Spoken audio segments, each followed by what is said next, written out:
మీ వేముల సదానందం నేత, తెలంగాణ శాసన మండలి డిప్యూటీ చైర్మన్ మరియు తెలంగాణ రాష్ట్ర ముద్రాజ్ మహాసభ అధ్యక్షుడుగా ఉన్న గౌరవనీయులు డాక్టర్ బండా ప్రకాష్ ముద్రాజ్ గారిని ఇంటర్వ్యూ చేయడానికి కొంత ప్రయాణము మరియు రాజకీయ నేపథ్యం గురించి చెప్పండి. మీ యొక్క వ్యక్తిగత ప్రయాణము మరియు రాజకీయ నేపథ్యం.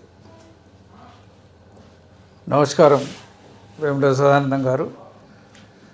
వ్యక్తిగత ప్రయాణం అనేది నాకు వరంగల్ జిల్లాలో అందరికీ తెలిసిన జీవితమే. దాదాపు 15వ ఏట నుంచే తెలంగాణ ఉద్యమ కాలంలో తెలంగాణ కోసం ఉద్యమించిన నేపథ్యం. తర్వాత జూనియర్ కళాశాలలో విద్యార్థి నాయకుడిగా విద్యార్థి ఉద్యమాల్లో పాల్గొనడం, తిరిగి 69, 72 తెలంగాణ ఉద్యమాల్లో కూడా యాక్టివ్గా ఉన్న నేపథ్యం. ఆ తర్వాత కొంత సమాజంలో మార్పు రావాలంటే ప్రత్యామ్నాయ మార్గాలు వెతుక్కోవాలన్న సంకల్పం కొద్దీ వేరే వైపు ప్రజాస్వామ్య వ్యవస్థ కాకుండా వేరే రకంగా దీంట్లో మార్పు సాధ్యమని నమ్మి విశ్వసించి అటువైపు ప్రయాణం చేసిన నేపథ్యం కూడా ఉంది. అంటే మీ బాల్యము ప్లస్ విద్యాభ్యాసం గురించి కూడా కొద్దిగా. బాల్యం విద్యాభ్యాసం నేను చిన్ననాటి నుంచి మా ఏరియాలోనే ప్రభుత్వ పాఠశాలలో చదువుకున్నా. నేను 5th క్లాస్ వరకు అక్కడే చదివినాను. 6th నుంచి ఏవివి హై స్కూల్లో మరి చదివినాను. మళ్ళీ ఏవివి జూనియర్ కాలేజ్ చదివిన, డిగ్రీ సికేఎం కాలేజీలో చేసిన. మధ్యలో 4-5 సంవత్సరాల గ్యాప్ ఉంది నాకు ఎమర్జెన్సీ కాలంలో. తిరిగి మళ్ళీ పీజీలో జాయిన్ అయినా. పీజీ కాకతీయ యూనివర్సిటీలో మరి 81లో కంప్లీట్ చేసుకున్నాను. అప్పటికి నాకు యూనివర్సిటీ గోల్డ్ మెడలిస్ట్గా కూడా ఉన్నా నేను. అప్పుడే 4th సెమిస్టర్లోనే మాకు పురపాలక సంఘ ఎన్నికలు వచ్చినప్పుడు అందరి ప్రోద్బలం మీద మా ఏరియాలో కాంగ్రెస్ ఆనాటి అధ్యక్షుడు, నగర కాంగ్రెస్ అధ్యక్షుడి మీద పోటీ చేయాల్సిన పరిస్థితి వచ్చింది. అంటే రాజకీయాల వైపు రావడానికి మిమ్మల్ని ప్రోత్సహించిన అంశాలు ఒకటి. నాకు రాజకీయ దానికి మొదటి నుంచి కొంత సామాజికమైన అంశాల్లో మొదటి నుంచి పనిచేసేవాడిని. విద్యార్థి నుంచి, నా బాల్యం నుంచి కూడా నా చుట్టూన్న సమాజం గురించి ఎక్కువ ఆలోచించే నేపథ్యం. ఆ చుట్టూన్న వాతావరణమే నన్ను కొంత ప్రేరేపించిందని చెప్పొచ్చు. నేను, నా మిత్రులు, మొదటి నుంచి నాకు కలిసిన మిత్ర బృందం కూడా అటు కోణంలోనే ఆలోచించే నేపథ్యం. ముఖ్యంగా ప్రధానంగా మమ్మల్ని ప్రేరేపించింది తెలంగాణ ఉద్యమం అనేది చెప్పొచ్చు. తెలంగాణ కోసం జరిగిన మరి ఉద్యమాల్లో 1969 అప్పుడప్పుడే మేము 15 ఏళ్ళ వయసుకు వచ్చిన నేపథ్యం. అది చాలా మమ్మల్ని ప్రభావితం చేసింది. అదే ఒక రకమైన రాజకీయ ప్రేరణకు తొలిమెట్టుగా చెప్పవచ్చు. సాధారణ కార్యకర్త నుండి శాసన మండలి డిప్యూటీ చైర్మన్ వరకు మీ ప్రయాణం ఎలా సాగింది? ఈ మార్గంలో మీరు ఎదుర్కొన్న సవాళ్ళు ఏమిటి? రాజకీయాల్లో ఒడిదొడుకులు ఉంటాయి, జీవితంలో ఒడిదొడుకులు ఉంటాయి, రాజకీయాల్లో కూడా మీరు ఎదుర్కొన్న సవాళ్ళు. చాలా ఒడిదొడుకులు ఎదుర్కొన్నాము. 1981లో నేను మున్సిపల్ వైస్ చైర్మన్ అయినా. ఓకే. మరి దాని తర్వాత కాకతీయ యూనివర్సిటీలో 91లో పాలక మండలి సభ్యుడైనా. సరే, చాలా కాలం క్రియాశీలకంగా కాంగ్రెస్ పార్టీలో పనిచేసినాం. చాలాసార్లు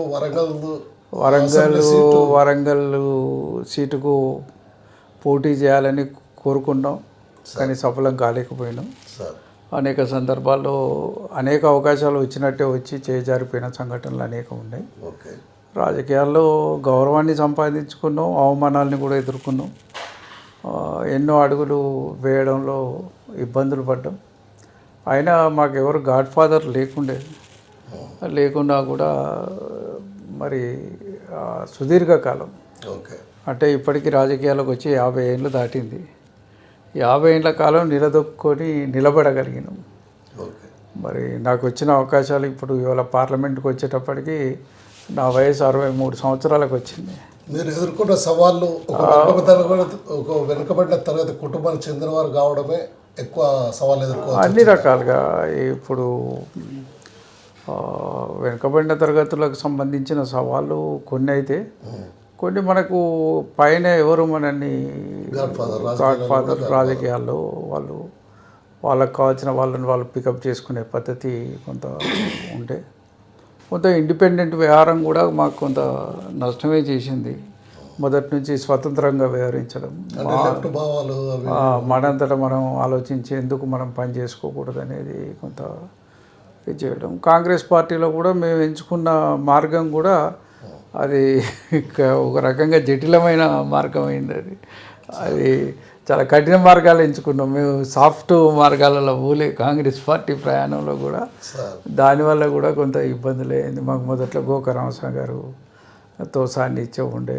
తర్వాత కాలంలో మరి 89 నుంచి 91 వరకు పురుషోత్తమరావు గారు, పొన్నాల లక్ష్మయ్య గారితో కొంత ప్రయాణం చేసినాం.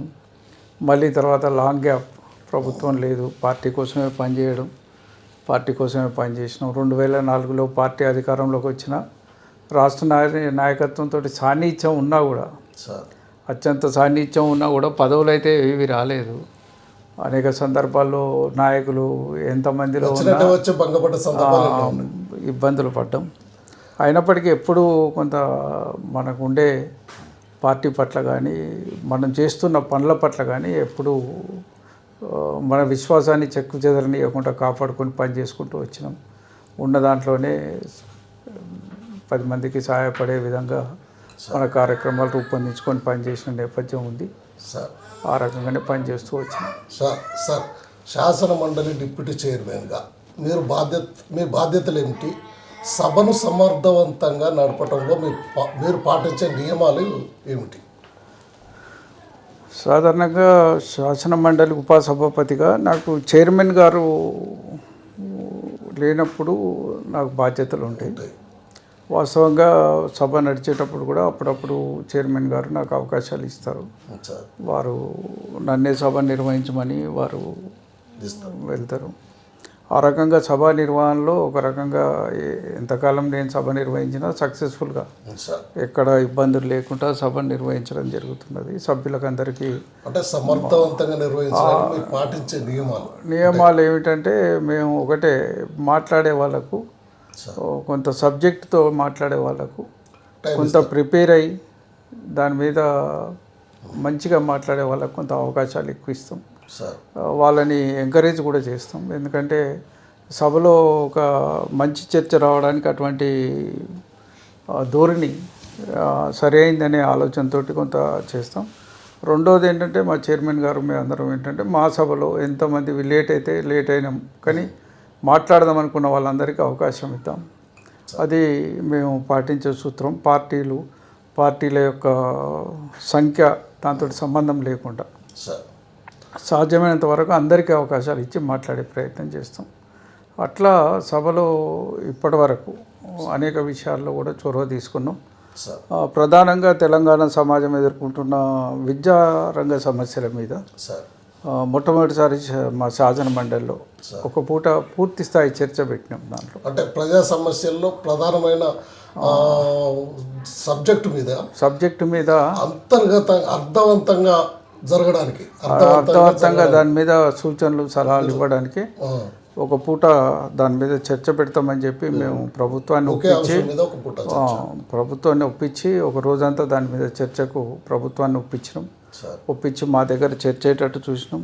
గౌరవ ముఖ్యమంత్రి గారు కూడా మా చర్చకు స్పందించి వారు కూడా వచ్చి మా చర్చల్లో పాల్గొన్నారు. 4 గంటల పైగా అందులో కూర్చొని వారు కూడా ఆన్సర్ చేయడం అనేది దాని గౌరవాన్ని కూడా పెంచింది. రెండోది ఏంటంటే, ఇప్పటివరకు మా సభలో రిటైర్ అయ్యే సభ్యులతో మాట్లాడించే సాంప్రదాయాన్ని కూడా మేము పెట్టినాం. రిటైర్మెంట్ కంటే ముందు జరిగే సభలో సభ్యులతో మాట్లాడియడం, టర్మ్ అయిపోయేటప్పుడు అది పార్లమెంట్లో ఉన్న సాంప్రదాయం. కొంత ఎక్కువ రాజ్యసభలో బాగా జరుగుతుంది. అది రాజ్యసభలో ఏంటంటే 2 ఏళ్లకు 1/3 రిటైర్ అవుతారు కాబట్టి అప్పుడు మాట్లాడిస్తుంటారు. ఆ సాంప్రదాయాన్ని మాకు కూడా ఇక్కడ ఉన్నత సభ కాబట్టి, పెద్దల సభ కాబట్టి ఇందులో కూడా సాంప్రదాయాన్ని పోయినసారి అడాప్ట్ చేసినాం. ఒకటేసారి 9 మంది సభ్యులు రిటైర్ అవుతున్న నేపథ్యంలో వాళ్ళతో కూడా వాళ్ళ అనుభవాల్ని షేర్ చేసుకొని సభకు స్పందించే అవకాశాన్ని వాళ్ళకు కూడా కల్పించినాం. వాళ్ళు పోయే రోజు కూడా వాళ్ళ గౌరవార్థం మీటింగ్ అరేంజ్ చేయడం, వాళ్ళని సత్కరించడం, వాళ్ళ గౌరవార్థం విందును కూడా ఏర్పాటు చేయించడం, దాంట్లో కూడా నేను మా చైర్మన్ గారితో పాటు నేను కూడా భాగస్వామి. తెలంగాణ రాష్ట్ర ముదిరాజు మహాసభ అధ్యక్షులుగా ముదిరాజు సామాజిక వర్గం ఎదుర్కొంటున్న ప్రధాన సమస్యలు ఏమిటి అని మీరు భావిస్తున్నారు? వాస్తవంగా ముదిరాజు సమాజం ఎదుర్కొంటున్న సమస్యలు చెప్పాలంటే అది సమాజంలో అందరు ఎదుర్కొంటున్న సమస్యల కంటే ఒక అడుగు ఇంకా ఎక్కువనే ఉన్నాయి అనే మాట చెప్పొచ్చు. ఇది సంఖ్యాపరంగా ఎక్కువ సంఖ్యలో ఉన్న కులమైనప్పటికీ కూడా తెలంగాణ మొత్తం విస్తరించి ఉన్న ఒక చోట ముదిరాజుగా, ఒక చోట తెనుగువాడిగా, ఒక చోట ముద్రాసిగా, ఒక చోట బంటుగా, ఒక చోట కూలీగా పిలువబడుతున్న వీళ్ళు మరి అనేక సమస్యలను ఎదుర్కొంటున్నారు. జీవన ప్రమాణాల్లో చాలామంది ఈరోజు కూడా విద్యా రంగంలో వెనుకబడి ఉన్నారు. ఉపాధి రంగాల్లో కూడా చాలా తక్కువ స్థాయిలో ఉన్న నేపథ్యం మన కళ్ళల్లో కనబడుతుంటుంది. గ్రామీణ ప్రాంతాలకు వెళ్తే కూడా అది స్పష్టంగా కనబడుతున్న నేపథ్యం ఉంటుంది. అంతేకాకుండా ముదిరాజులకు సరైన విద్యా అవకాశాలు రాలేదు, ఉపాధి అవకాశాలు రాకపోవడానికి కారణం మనకు రిజర్వేషన్ సౌకర్యాలు కూడా సరిగ్గా రాకపోవడం అనే ఒక భావన మా ప్రతి ఒక్కరి లోపల ఉంది. రిజర్వేషన్లలో మనకు అనంతరామన్ కమిటీ చాలా అన్యాయం చేసింది. మనం డీనోటిఫైడ్ ట్రైబ్స్గా గుర్తించబడ్డ వాళ్ళని తీసుకెళ్ళి ఎక్కడో మనల్ని కొంత ఆల్మోస్ట్ వాళ్ళు అభివృద్ధి చెందిన కులాలతో సమానంగా చూసే పరిస్థితిలో కల్పించినారు. దానివల్ల ఈ జాతులకు అన్యాయం జరిగిందనే ఆలోచన కూడా బలంగా ఉంది. మరి వాటన్నిటిని ఎదుర్కోవడానికి అనేక సమస్యల మీద మనం పోరాటాలు చేయాల్సిన అవసరం ఉంది, బాధ్యత కూడా ఉంది. ఇప్పటికీ తెలంగాణ ముదిరాజు మహాసభ స్టార్ట్ చేసినప్పటి నుంచి అనేక రకాలుగా మేము సమావేశాలు, సభలు పెట్టడం, మీటింగ్లు పెట్టడం, మా వాయిస్ని ఎప్పటికప్పుడు వినిపించడం, కాస్త మా దాంట్లో త్యాగాలు చేసి ఎదిగిన వాళ్ళని స్ఫూర్తి ప్రదాతలుగా గుర్తించి వాళ్ళ జయంతి, వర్ధంతి కార్యక్రమాలు చేయడం. ఉదాహరణకు పండుగ సాయన్న కావచ్చు, పోలీస్ కిష్టయ్య గారు కావచ్చు, తెలంగాణ ఉద్యమం కోసం అసలు బాసిన పోలీస్ కిష్టయ్య కావచ్చు, ఆనాడు దొరలు రాచరిక వ్యవస్థకు వ్యతిరేకంగా పోరాటం చేసిన పండుగ సాయన్న కావచ్చు, మరి హైదరాబాద్ మహానగరానికి మరి ఉమ్మడి ఆంధ్రప్రదేశ్ రాష్ట్రంలో తొలి మేయర్గా మరి పనిచేసిన కోర్వి కృష్ణస్వామి ముదిరాజు గారు కావచ్చు, అట్లాగే హైదరాబాద్ మేయర్గా పనిచేసిన నెల్లి లక్ష్మీనారాయణ గారు కావచ్చు, మరి అనేక రకాలుగా ఇవాళ మెదక్ జిల్లాలో పేద బిడ్డల కోసం పోరాటాలు చేసి ప్రాణాలకు పెంచిన కేవల్ కిషన్ గారు కావచ్చు, ఇట్లా అనేక మందిని స్ఫూర్తి ప్రదాతలుగా తీసుకొని మేము పనిచేస్తూ వస్తున్నాం. అదేవిధంగా హైదరాబాద్ లాల్ దర్వాజా ప్రాంతంలో మరి ఆ రోజు మహంకాళి విగ్రహానికి భూమి పూజ చేసి ఇవాళ లాల్ దర్వాజా మహంకాళి విగ్రహం ఏర్పడడానికి, ఆ దేవాలయం అభివృద్ధి చెందడానికి అడుగులు వేసి అక్కడ ఏదైతే ఇవాళ పెద్ద ఎత్తున బోనాల పండుగ తెల్లారి ఏదైతే ర్యాలీ జరుగుతుందో ఆ ర్యాలీకి శ్రీకారం చుట్టిన వెంకటస్వామి ముదిరాజు గారు కావచ్చు, అట్లా అనేక మంది అక్కన్న మాదన్న టెంపుల్ని కట్టించిన నవాడ ముత్తయ్య గారు కావచ్చు, ఇట్లా అనేక మందిని స్ఫూర్తి ప్రదాతలుగా తీసుకొని అనేక కార్యక్రమాలు చేస్తూ వస్తున్నాం. అదేవిధంగా గ్రామీణ ప్రాంతాల్లో ముదిరాజుల యొక్క ఆర్థిక, సామాజిక, రాజకీయ రంగాల్లో ప్రగతి సాధించకుండా మనం ఏం ముందుకు పోలేమన్న సంకల్పం కొద్దీ ఆర్థిక రంగంలో కూడా మేము ఫిషరీస్ సెక్టార్లో కొంత పనిచేసినాం. మేము అయ్యేనాటికి 2000 చిల్లర సొసైటీలు ఉంటే ఇలా 6500 గ్రామాలకు విస్తరించగలిగినాం దాన్ని. అదేవిధంగా 2 లక్షల సభ్యత్వాలు ఉంటే దాన్ని 4,80,000 వరకు సభ్యత్వాలు తీసుకురాగలిగినాం మత్స్య శాఖలో. అంతేకాకుండా గత ప్రభుత్వంలో కూడా ఉచిత సీడు పేరు మీద దాదాపు పంపిణీ మీద ఒక 800 కోట్ల రూపాయలు మేము ఉన్న కాలంలో 2016 నుంచి 2024 వరకు 23 వరకు పంపిణీ చేయించగలిగినాం. దానివల్ల కూడా సంపద సృష్టించగలిగినాం, కొంత ఉపాధి మెరుగుదల పెరిగింది. అంతేకాకుండా దాదాపు 1000 కోట్లు ఎన్ఎఫ్డిబి నిధులు తెచ్చి కూడా 75% సబ్సిడీతో 62,000 మందికి 2 వీలర్స్, ఒక 4,000 మంది దాదాపు 3 వీలర్స్, వందలాది మందికి బొలోరో వాహనాలు, DCMలు, అనేక వాహనాలు వాళ్ళ ఉపాధి కల్పన కోసం కూడా ఇప్పించడం జరిగింది. అనేక స్కీమ్స్, నూతన స్కీమ్స్ను కూడా సీడ్ తయారీ కేంద్రాలు కానీ, హ్యాచరీస్ తయారీ కేంద్రాలు కానీ, ఫీడ్ తయారీ కేంద్రాలు చేతి వృత్తుల కింద వాళ్ళందరికీ 75% సబ్సిడీతో మేము 1000 కోట్ల రుణాలు పంపిణీ చేయగలిగినాం. సార్, ఇంకోటి, ముదిరాజు కులాన్ని BCD నుండి BCI గ్రూప్లోకి మార్చాలనే డిమాండ్పై మీ స్పందన ఏమిటి? దీనికోసం మహాసభ పరంగా ఎలాంటి చర్యలు తీసుకుంటున్నారు? యాక్చువల్గా BCD నుంచి ఏ కావాలని ఇది మా నిరంతరం మేము కోరుకునే ఒక అంశం. మేము నిరంతరం చేస్తున్న పోరాటంలో అది భాగస్వామ్యం. మా జీవితంలోనే అది ఒక అంశం అయిపోయింది.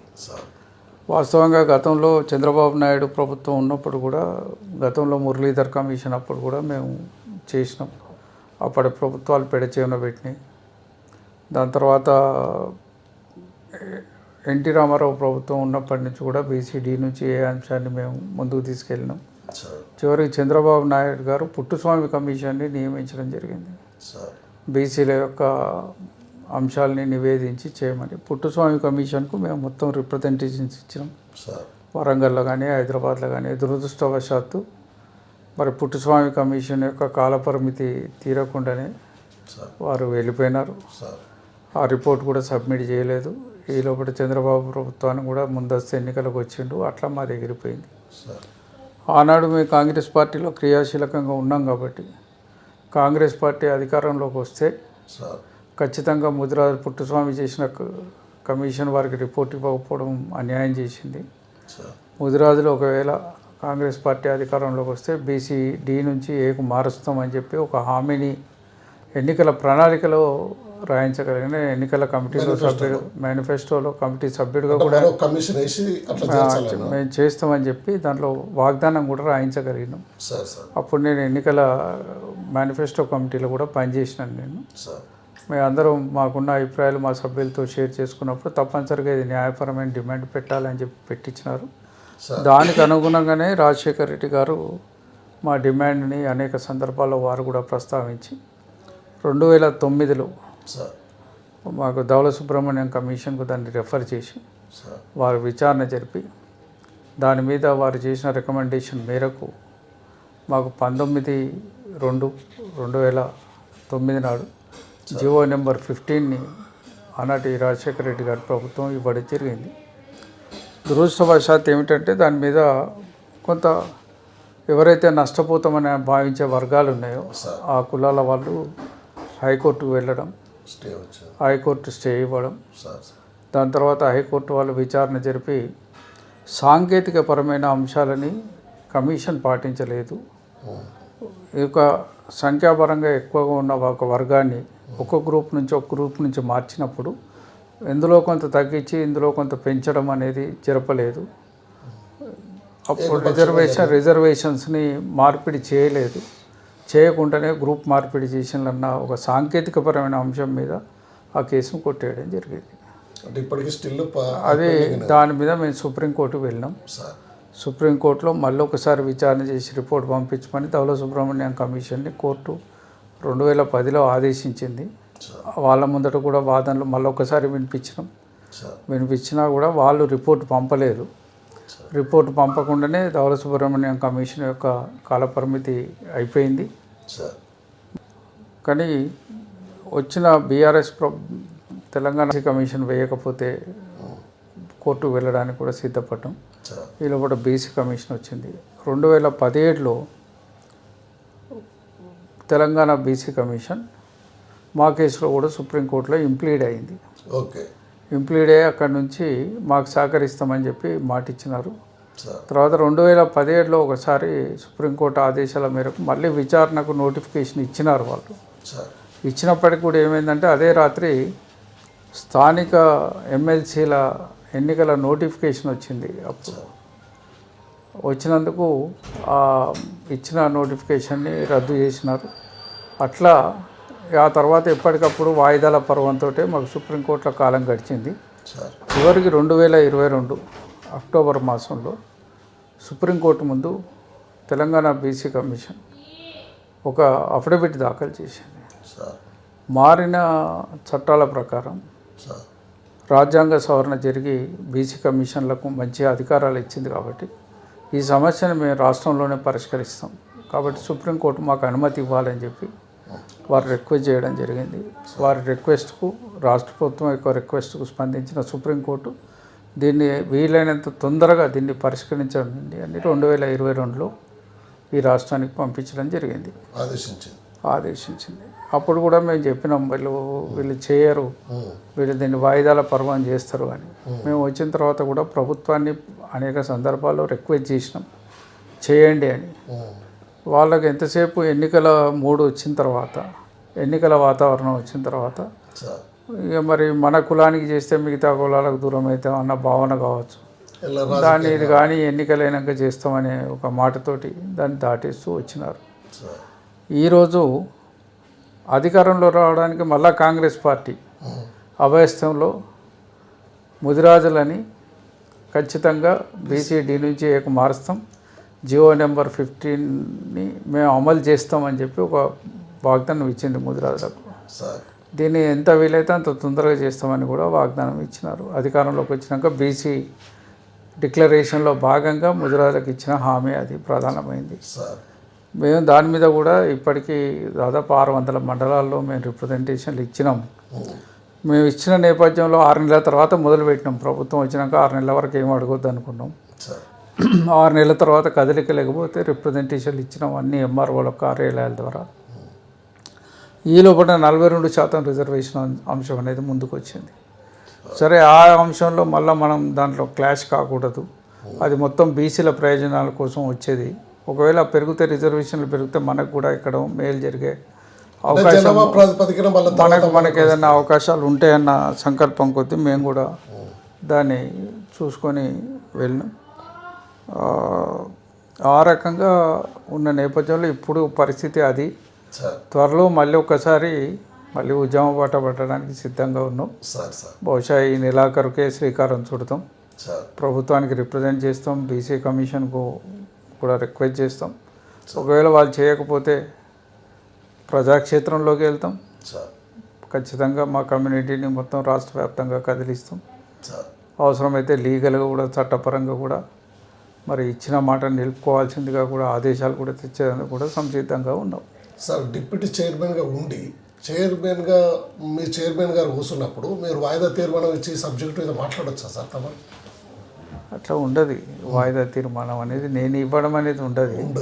మీరు చైర్మన్ సాధారణంగా సభ్యుల నుంచి ఏదైనా వచ్చినప్పుడు దాన్ని చైర్ ఏ నిర్ణయం తీసుకుంటే ఆ నిర్ణయం తీసుకోవచ్చు.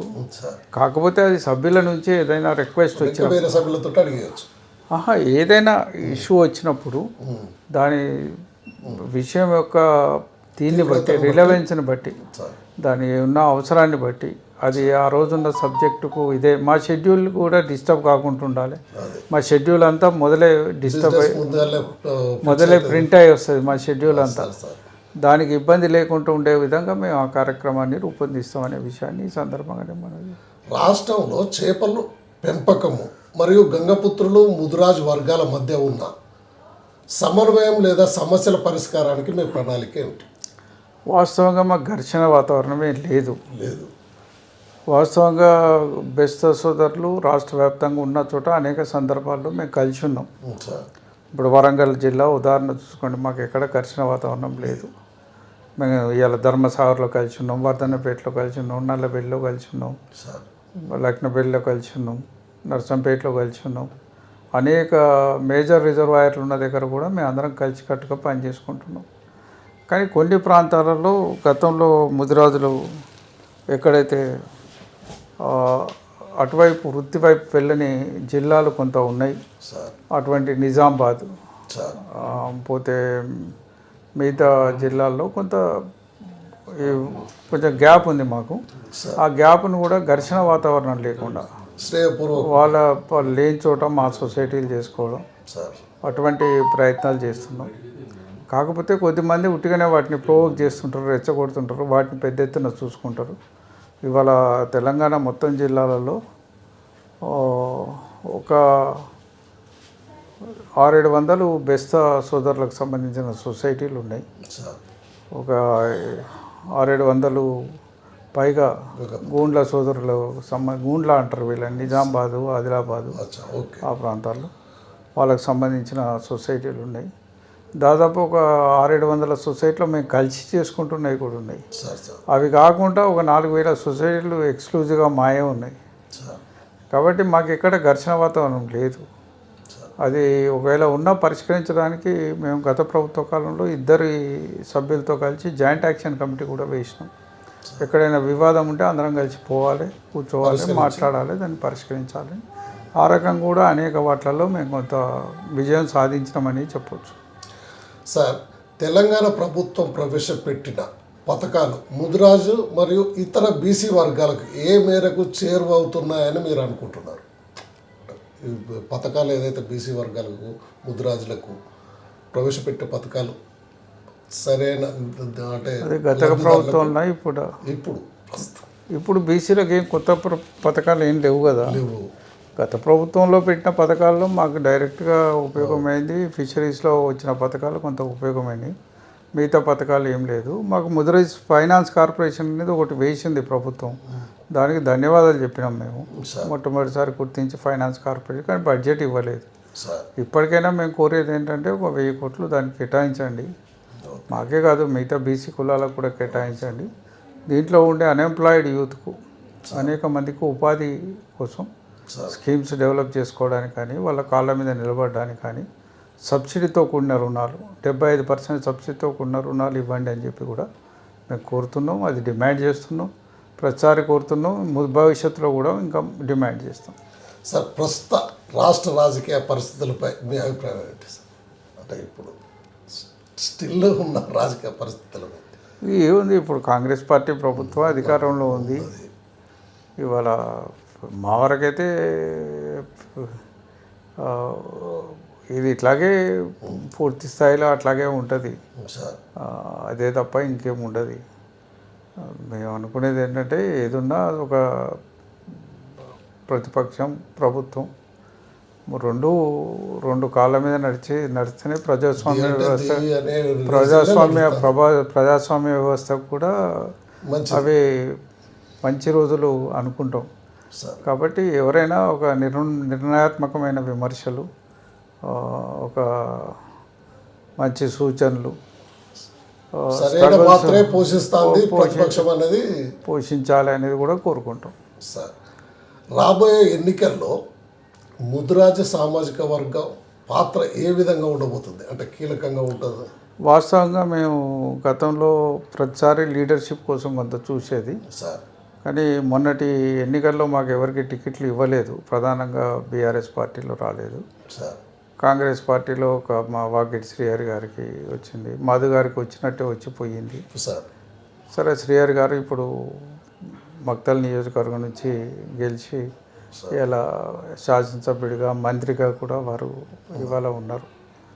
సరే, ఇప్పుడు మాకు ఒక 5-6 బాగా, మా ఈటెల రాజేందర్ గారు కావచ్చు, సరే మా నీలం మధు గారు కావచ్చు, కమ్యూనిటీ పరంగా బొజ్జా జ్ఞానేశ్వర్ గారు కావచ్చు, మాకు అట్లాగే యంగ్ ఫెలో మా కాసాని వీరేష్ కావచ్చు, ఇంకా కొద్దిమంది కూడా ఎదుగుతున్నారు.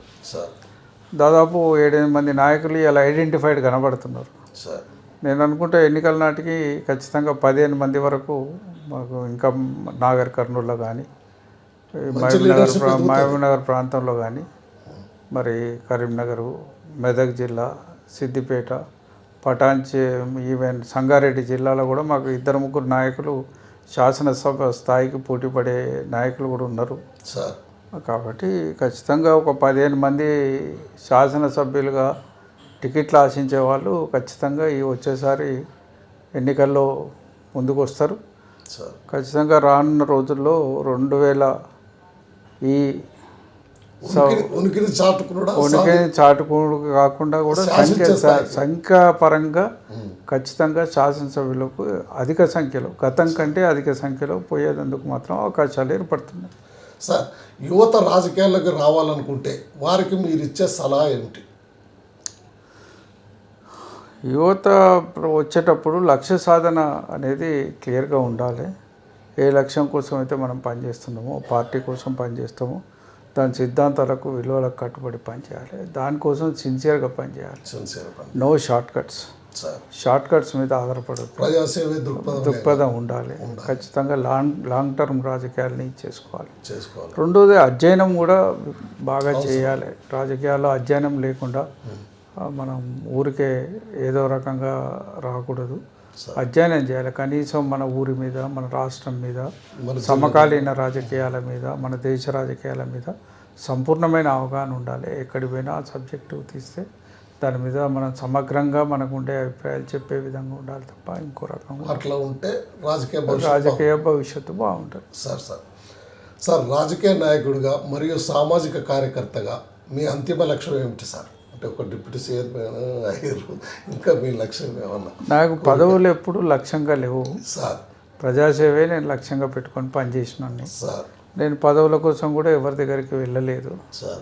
ఏ రోజు కూడా బయోడేటాలు పట్టుకొని తిరగలేదు సార్. నన్ను గుర్తించి నాకు ఈ పొజిషన్స్ ఇచ్చినారు సార్. నాకు వాస్తవంగా కేసీఆర్ గారు పిలిచి ఇచ్చినారు సార్. నాకు రాజ్యసభ నామినేషన్ ఏమని చెప్పే వరకు కూడా ఎవరికి తెలియదు. మరి అట్లాగే వచ్చినాను. వారే నన్ను మళ్ళీ కౌన్సిల్కి రమ్మని కోరినారు. ఎమ్మెల్సీగా మీరు నామినేషన్ ఏమని చెప్తే వేసినాను. ఇక్కడికి వచ్చిన తర్వాత డిప్యూటీ చైర్మన్ ఇచ్చినారు. ఇవాళ అదే హోదాలో పనిచేస్తున్నాను. కాబట్టి నాలాంటి వాళ్ళకు పదవుల కోసం వెంపర్లాడు, పదవుల కోసం తిరగడం అనేది ఉండదు. నా అల్టిమేట్ గోల్ ఏ పదవులు ఉన్నా ఎంత వీలైతే న్యాయం చేయాలి. ఆ మేరకు ప్రజాసేవలో అది వినియోగించేటట్టు చూడాలి. పదవులు అనేటివి వచ్చేటి ప్రజాసేవ కోసమే తప్ప మన వ్యక్తిగతమైన ప్రయోజనాల కోసం కాదు అని నమ్మేటోడిని, విశ్వసించేటోడిని.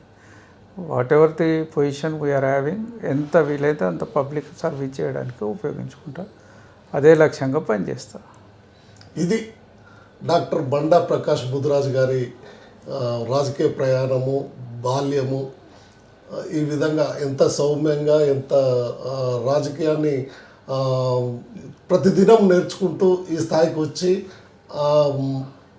రాజకీయాల్లో రాణించిన బీసీ నాయకుల్లో ఒక గొప్ప వ్యక్తిగా మనం చెప్పుకోవచ్చు. Over to debate.